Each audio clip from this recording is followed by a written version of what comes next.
কি দেখে ডানা কাটা পরি লাগছে? হ্যাঁ, ঠিক তাই। আসসালামু আলাইকুম। এখানে আমি চিকেনের কিন্তু সব ডানাগুলোই নিয়েছি। তারপরে এখানে এড করেছি আদা বাটা, রসুন বাটা, মরিচ গুঁড়া, গরম মসলার গুঁড়া, জিরার গুঁড়া, ধনার গুঁড়া এবং লবণ স্বাদমতো।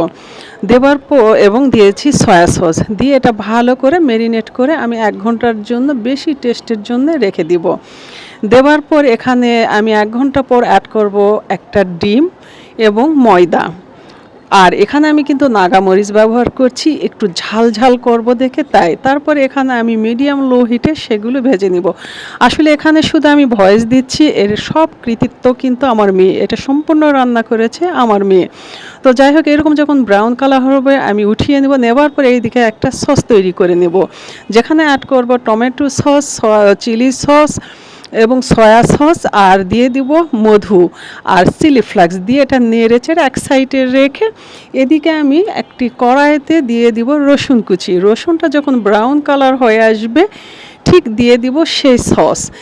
সস দেবার পর একটু নেড়ে চেড়ে সেই দিয়ে দিব ডানা কাটা পরিগুলো।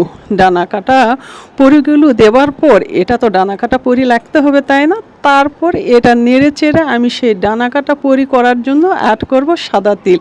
বাস তৈরি হয়ে গেল আমার ডানা কাটা পরি।